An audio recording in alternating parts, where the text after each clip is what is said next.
I was interested in what David said about needing the support of ordinary people. And this led me to reflect on a meeting of the Anglo-Orthodox Fellowship of St. Alban and St. Sergius many years ago when I was a student. And I invited a friend of mine, a fellow student, to come to the meeting. And he seemed to be extremely attentive to the meeting. I hoped I had found a recruit to the fellowship, but my hopes were dashed by his first remark afterwards. He said to me, never before in my life have I sat in a room in which there were so many extraordinary-looking people. Looking round today, you're not doing so badly, but you don't quite equal the people at that meeting.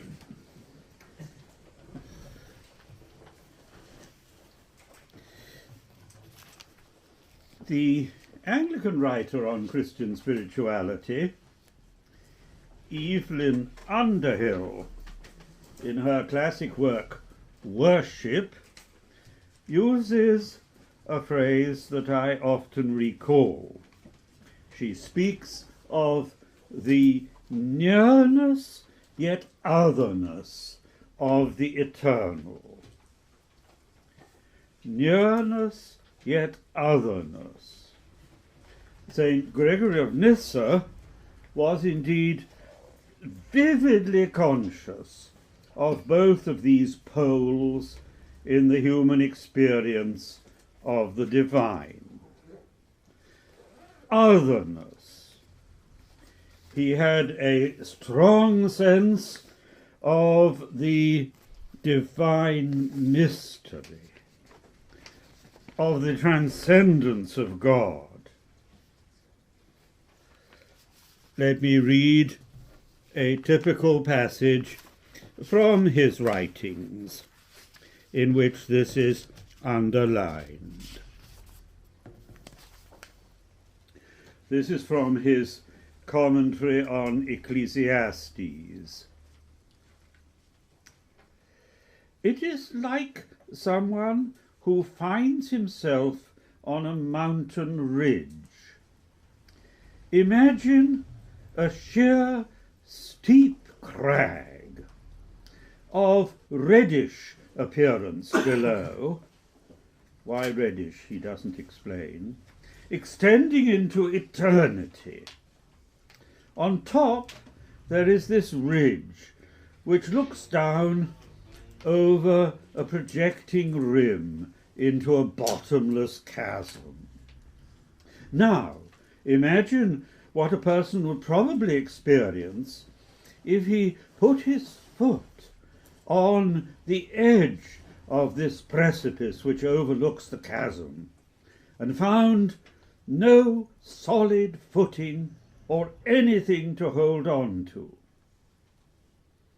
This is what I think the soul experiences when it goes beyond its footing in material things, in its quest for that which has no dimension and which exists from all eternity. For here there is nothing it can take hold of, neither place nor time, neither measure nor anything else. It does not allow our minds to approach. And thus the soul, slipping at every point from what cannot be grasped, becomes dizzy and perplexed, and returns again to what is connatural to it, content now to know merely this about the transcendent, that it is completely different from the nature of the things that the soul knows. There, then, Gregory is emphasizing what happens when the soul or the human mind leaves the realm of sense perception and meets the eternal. It undergoes a sense of vertigo, dizziness. It feels itself on the edge of a precipice. It feels a loss of all firm footing in the familiar everyday world. It feels a sense of awe and wonder and sheer dread. This reaction before the divine was described by the German theologian Rudolf Otto in the famous phrase mysterium tremendum et fascinans, the mystery which makes us tremble and yet which draws us to itself. Plato said, the beginning of truth is to wonder at things. Certainly, Gregory felt a sense of wonder. And here is another text from Gregory.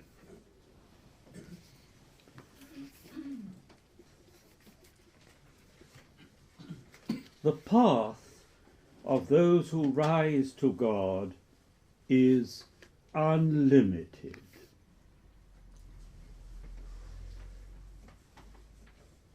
This is what is experienced by one who fixes his gaze on the infinite beauty of God. It is constantly being discovered anew, and is always seen as something new and strange in comparison with what the mind has already understood. And as God continues to reveal himself, man continues to wonder. And he never exhausts his desire to see more, since what he is waiting for is always more magnificent, more divine than all that he has already seen. So he feels wonder and amazement at what he is beginning to see. Yet he never, for all that, puts an end to his yearning for further vision. This idea of infinite progress, no limit in our exploration of who God is. This is one of the master themes in Gregory, and I'll be coming back to that in my talk this afternoon. So Gregory is par excellence a theologian of divine infinity. God has no limits, and there is therefore no limit, no end to our knowledge of him. To all eternity, he remains living mystery. However closely immanent, he yet never ceases to be utterly transcendent. But that is only one side of Gregory's theology. As well as underlining the otherness of God, he emphasizes God's nearness. One instance of this is the fact that he uses deliberately the word eros to describe our relationship with God. And the word eros, in its most obvious meaning in classical Greek, signifies sexual love. But Gregory deliberately uses it for divine love. A good many decades ago, a famous book was written by Anders Nygren called Eros and Agape. Nygren drew a contrast between these two words for love. Eros he took to mean need love. The kind of love that we feel when there is a lack within ourselves, and so we long for the other because the other makes up what we feel we need. A self-interested love in the last resort. He contrasted this with agape, which is the word used in the New Testament for love, and he took this to mean generous, self-emptying love, prompted not by any lack in oneself, but simply by our longing for the beloved. Now, Nigron is not a very safe guide to the Greek fathers, learned though he was. Certainly, this distinction between Eros and agape does not apply to Gregory of Nyssa.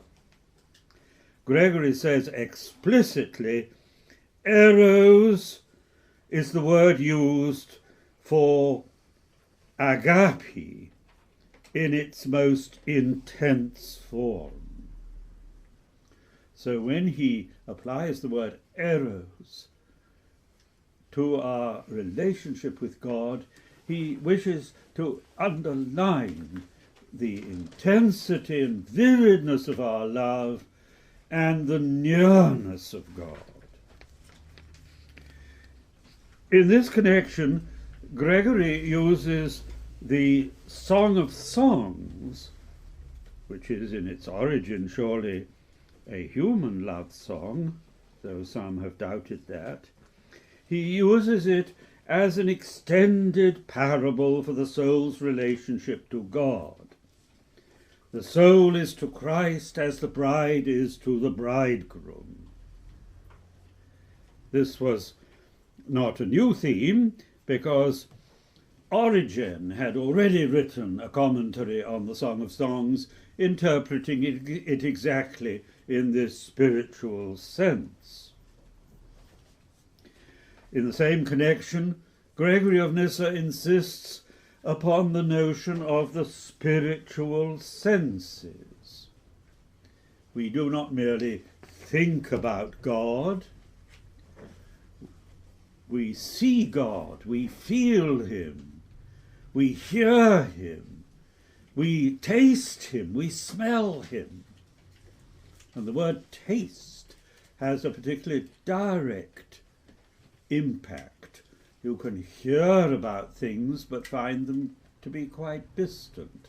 But if you taste something, that implies immediate contact. So, here again, Gregory is following Origen.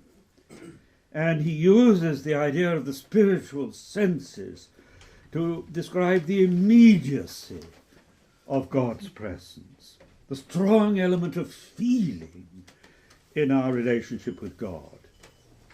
We do not just think about him with our mind, we see, hear, touch, taste, and smell him. Father Andrew Louth rightly says, with reference to Gregory, that we have here a mysticism of feeling. Here are a couple of examples here. This is the way Gregory writes in his commentary on the Song of Songs. He is speaking of the words in the song where the bride says, "I am wounded with love."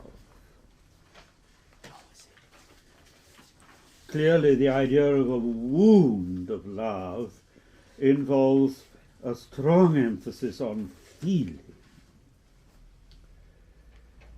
Here she explains the dart that has gone right through her heart, writes Gregory, and the bowman, the archer, is love. As the soul is raised up by these divine elevations, she sees within herself the sweet dart of love that has wounded her, and she glories in the wound. I am wounded with love. Indeed, it is a good wound and a sweet pain, by which life penetrates the soul. For by the tearing of the arrow, she opens, as it were, a door, an entrance into herself. For no sooner does she receive the dart of love than the image of archery is transformed into a scene of nuptial joy. The bridegroom and the archer are the same. Well, there very clearly he's using the language of feeling.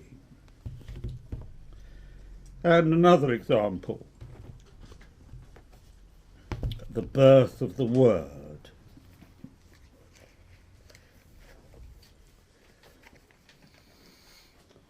And this, I think, is also from his commentary on the Song of Songs.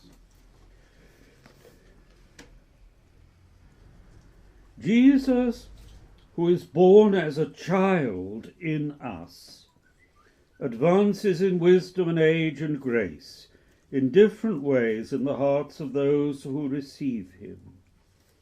He is not the same in everyone, but only according to the measure of those in whom he dwells, adapting himself to the capacity of each one who receives him. To some he comes as a babe, to others as one advancing, to others in full maturity, according to the nature of each. There again he's emphasizing that we all have a different approach to God. God is not just something abstract and generalized, but something that relates to each one of us personally. So you see how Gregory of Nyssa is both a theologian of the otherness of God, the divine and inexhaustible mystery, and also a theologian of the loving nearness of God. And we'll be exploring today these two aspects. Pascal said the truth does not lie in seeking a bland compromise, but very often consists in affirming two apparently irreconcilable extremes, which are both true. And rather than cancel them out or compromise, we have to rely on antinomy and paradox. But for Gregory, these two extremes are reconciled. There is indeed a coincidence of opposites, to use the phrase of Nicholas of Cusa. But this coincidence of opposites, this reconciliation, cannot be attained, he says, on the level of the reasoning brain, but only through what he terms pure and naked intuition. Now, after those introductory remarks on Gregory, let me say a little about his life. Let us set him in a personal context. And here we might use, with reference to Gregory, the phrase a late beginner, because he only came into his own in the second half of his life. I'm thinking here of the wonderful biography of childhood, autobiography, written by Priscilla Napier, entitled A Late Beginner. A charming account of her childhood years. She describes experience I too had, though in a different way, of going as a child to church and hearing, of course, the scriptures read in the authorized version, the King James Bible, which I never found any great trouble in understanding. So I'm always surprised when otherwise intelligent people tell me they can't understand the King James Bible. Well, I didn't worry about that. But she did misunderstand one phrase, where in the prophets the daughter of Zion is accused of playing the harlot. And she didn't quite know what a harlot was, and she assumed it must be some kind of musical instrument. So when the prophet says, "You have played the harlot under every green tree," she thought, aha, the harlot must be a kind of musical instrument you'd take on a picnic, and you would amuse yourself by playing it. I remember misinterpreting the phrase that Christ had healed divers diseases. I wondered why there were all these divers who were in a bad way. I thought, well, I suppose they've been diving for pearls in the Sea of Galilee and they've got the bends. But I don't remember being puzzled over other texts. Now, to return to Gregory. He was born about 335, and he died soon after 394. So his birth came about 22 years after the conversion of Constantine. That's an anniversary we're celebrating this year. He was born, that's to say, about 20 years after the First Ecumenical Council, 15 years after the Emperor Constantine had inaugurated the new capital, Constantinople.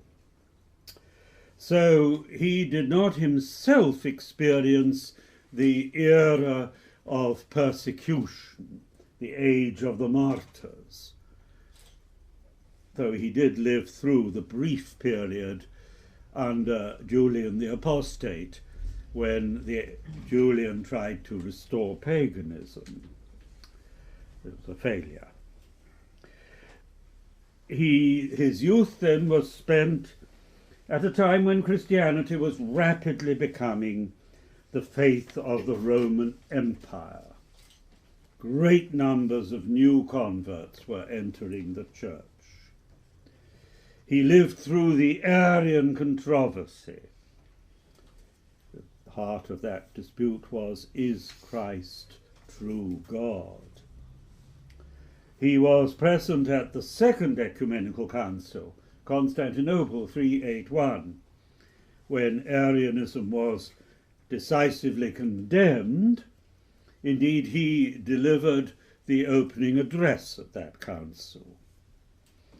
And he saw the rise of the monastic movement, though he was not himself a monk. It seems that he was married and that his wife was called Theosavia. Some Roman Catholic writers have tried to deny this and say Theosavia is just a reference, a nickname applied to his sister Macrina. But I think the evidence that he was married is fairly strong, and he's one of the very few fathers of the church who were in fact married people. Yes, Tertullian was married, I think, but he didn't have a very positive view of marriage. And he's not in any case a father of the church, though he was a very intelligent man. St. Clement of Alexandria might be married, but we don't really know. Nor do we know about the author who writes under the name of Dionysius the Areopagite. Some people even think that Dionysius was in fact a woman, but this is speculative. Gregory came from an aristocratic family, provincial nobility, involved in local government, a wealthy family with landed estates in the country, with an old-fashioned ceremonious way of life, large households with many servants, from a background which laid great emphasis on the value of the family, of the dynasty. It was a very remarkable family he belonged to. He is a third generation Christian. It was not his parents but his grandparents who had become Christians. He was the fourth among 7 or perhaps 9 children.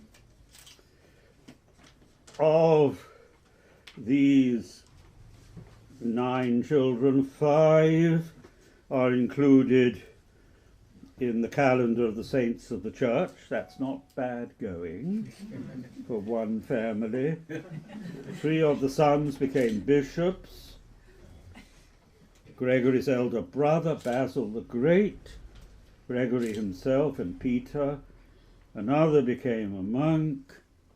His sister Macrina is also honored as a saint. Gregory wrote her life. So he did grow up in a strongly Christian atmosphere. But he did not choose initially to follow a specifically ecclesiastical career. He became a rhetor, which means a teacher of rhetoric, but it could also mean an advocate or barrister who pleads in court, and one who speaks at public assemblies, who's involved in local government. But Gregory's life somewhat changed when his brother Basil became Bishop of Caesarea, the chief see in Cappadocia, where Gregory is living. And Basil was deeply involved in the defense of Nicene orthodoxy against the Arians, at a time when the Nicene position, maintaining that Christ is true God, was under persecution. And Gregory sought to strengthen his position by having his relatives and friends appointed to bishoprics in the area of Cappadocia.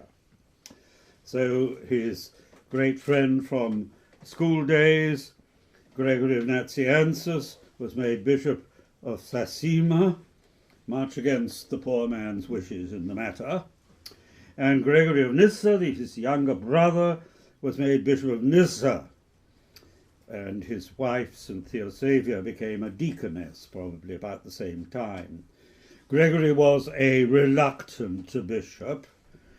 He disliked Nissa, which he considered barbaric, a wilderness, and Basil was much annoyed that Gregory failed to give him more dynamic support. Basil was a man of action, an administrator, a leader. Gregory seems to have been much more shy, quiet, and introverted. But he came to take over the Nicene party leadership following the death of Basil in 379. He came into his own about this time. That's why I call him a late beginner, because he's already in his 40s. And he played an important role, 381, at the Council of Constantinople.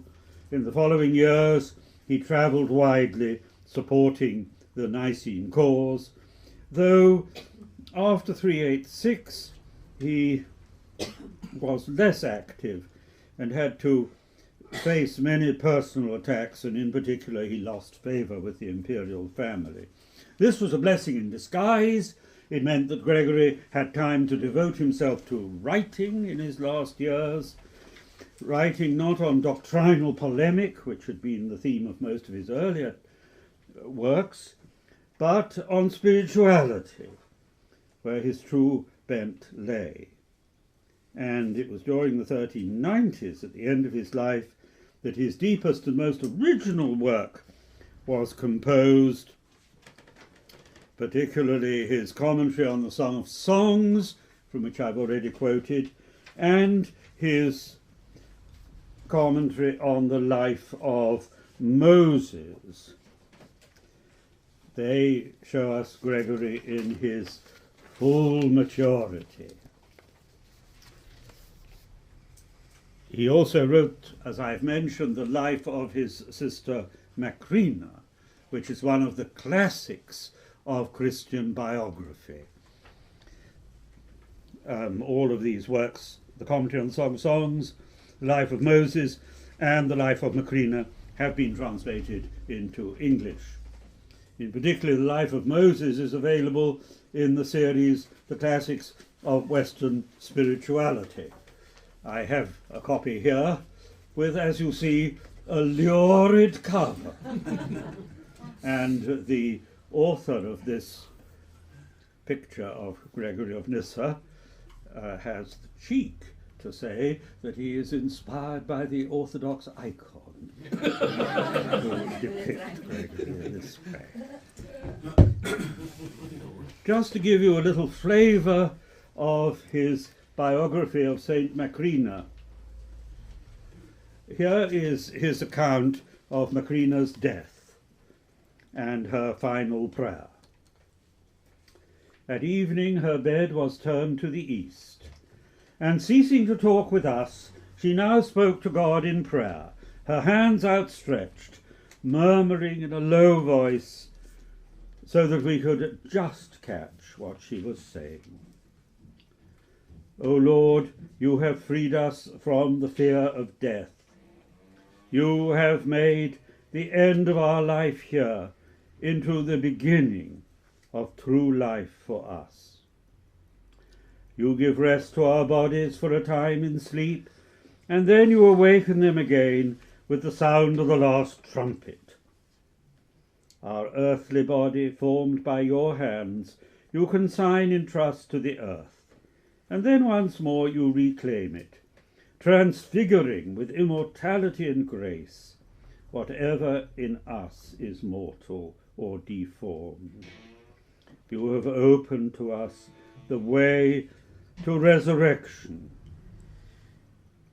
Eternal God, on you have I depended from my mother's womb. You have I loved with all the strength of my soul. To you have I dedicated my flesh and my soul from my youth until now. Set by my side an angel of light to guide me to the place of repose, where are the waters of rest among the holy fathers. You have broken the fiery sword and restored to paradise the thief who was crucified with you and implored your mercy. Remember me also in your kingdom, for I too have been crucified with you. Let not the dread abyss separate me from your elect. Let not the envious one bar the way before me, but forgive me and accept my soul into your hands, spotless and undefiled, as incense in your sight. Ending this prayer, she made the sign of the cross on her eyes, mouth, and heart. The fever increased, and she could speak no more. Now, to conclude this morning's talk, I want to share with you Gregory's outline of the spiritual journey. Usually people think of the Christian way as a journey from darkness to light. Gregory, however, suggests a double movement. First, an initial transition from darkness to light, from ignorance to insight, but then secondly, a further transition, this time from light to darkness. We ascend from partial understanding to a deeper understanding, which far surpasses all that we normally know, which surpasses it so radically that it can only be termed the darkness of unknowing. So the darkness of which Gregory speaks, into which we enter through the spiritual life, is not negative but positive. As the 17th century mystical writer Jacob Boehme said, darkness is not the absence of light, but the terror that comes from the blinding light. And here I think also of the 17th century Welsh poet Henry Vaughan. There is in God, some say, a deep but dazzling darkness. Oh, for that night where I in him might dwell, invisible and dim. Now this double movement, from darkness to light and then from light to darkness, is spelt out in terms of the life of Moses. Moses, in his journeying, is seen as a paradigm of Christian exploration. And in the life of Moses there are three theophanies, three manifestations of God. The first of these is the burning bush. Moses withdraws into the desert, and Gregory interprets the desert as meaning silence.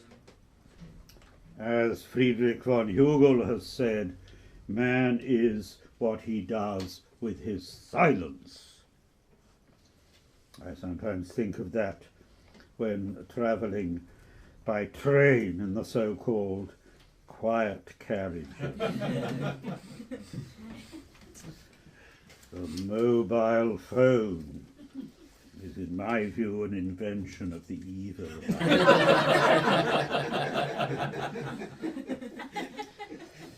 Well, what happens to Moses in the silence? He receives what Gregory of Nyssa calls an awe-inspiring theophany. He sees a burning bush, a bush that is not consumed, though it burns. Here Gregory is developing Exodus chapter 3. And of the burning bush, he says that Moses saw a light brighter than the sunlight. He saw, says Gregory, the divine light. So clearly, in Gregory's view, what Moses saw was not merely a physical created light, but an uncreated spiritual light. Here, Gregory points forward to the position developed 1,000 years later in a more systematic manner by St. Gregory Palamas. Gregory interprets the light of the Transfiguration to mean the uncreated energies of God. Now, Gregory of Nyssa, speaking of Moses' vision of light at the burning bush, doesn't actually mention the Transfiguration of Christ. But when he talks about a light brighter than sunlight, a divine light, undoubtedly that calls to our mind what the three disciples beheld on Mount Tabor. So that is the beginning of the spiritual journey for Gregory. It is for Moses. It is a journey from ignorance into divine knowledge, therefore a transition from darkness into light. But that is not the end of the story. After that, you have a second stage where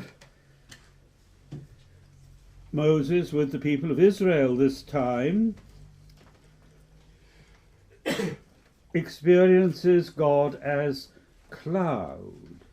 The cloud that accompanies the people of Israel is a mixture of light and darkness.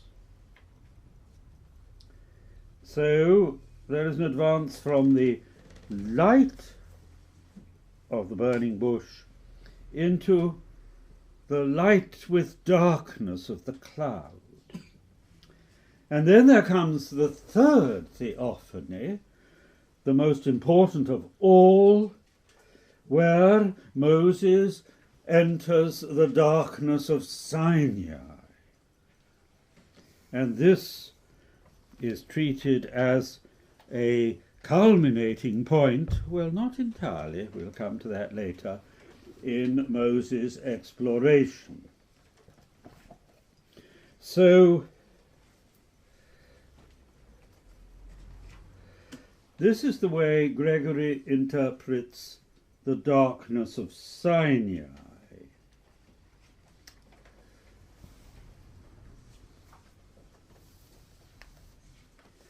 He says that the darkness here is the inner sanctuary of divine mystical doctrine. What does it mean that Moses entered the darkness and then saw God in it? What is now recounted seems somehow to be contradictory to the first theophany. For then the divine was beheld in light, that's the burning bush, but now he is seen in darkness.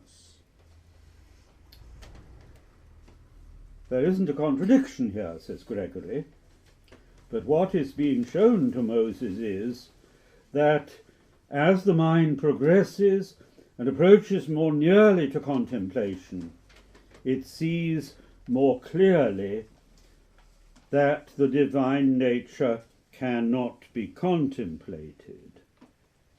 Here I don't think the translation is quite right in the Classics of Western Spirituality.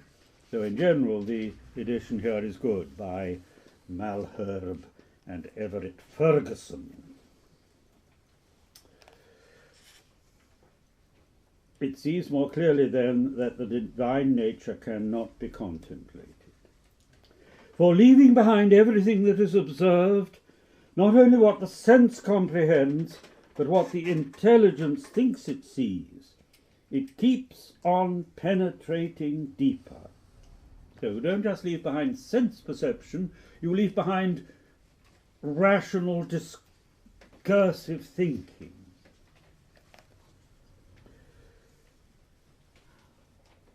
Until by the intelligence's yearning for understanding, it gains access to the invisible and the incomprehensible. And there it sees God. This is the true knowledge of what is sought. This is the seeing that consists in not seeing. Note Gregory's delight in paradox. Because that which is sought transcends all knowledge, being separated on all sides by incomprehensibility as by a kind of darkness. Wherefore John the Sublime, who penetrated into the luminous darkness, says no one has ever seen God. Thus asserting that knowledge of the divine essence is unattainable, not only by men, but also by every intelligent creature. Notice that the darkness is luminous. It's a dazzling darkness. It's not negative, it's positive. Notice also that knowledge of the divine essence is not merely inaccessible to us humans, but also to the angels,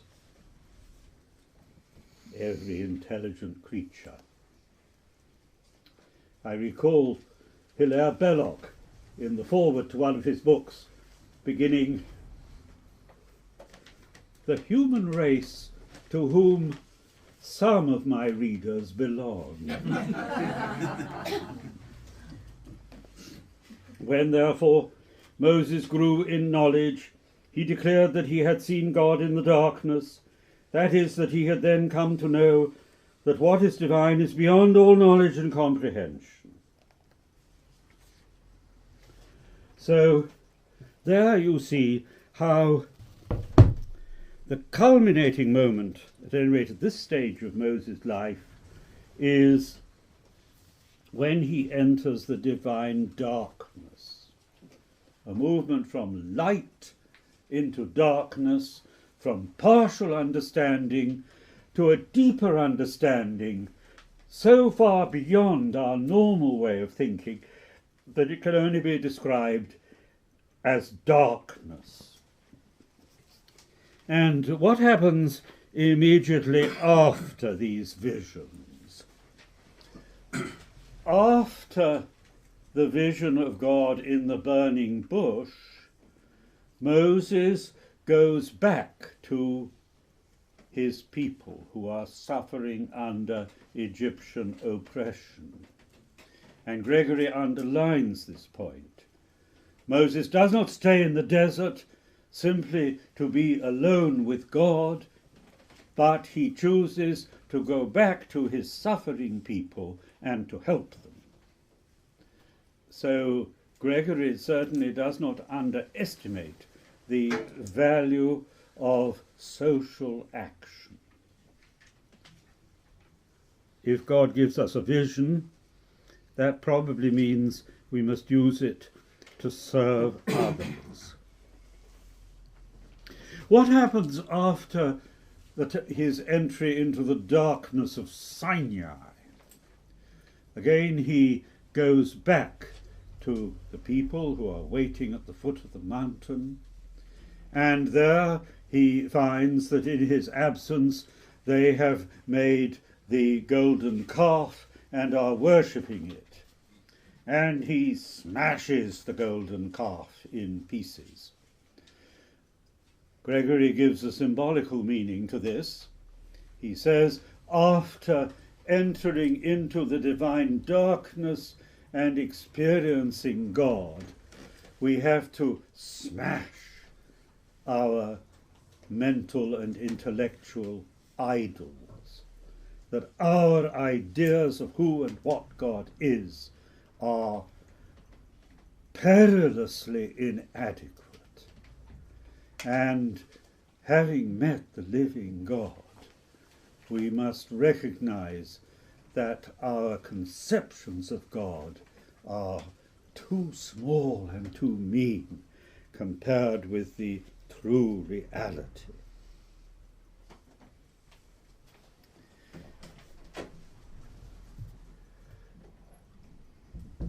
In the life of Moses, there is, however, a fourth theophany after the darkness of Sinai, and of that I will speak this afternoon.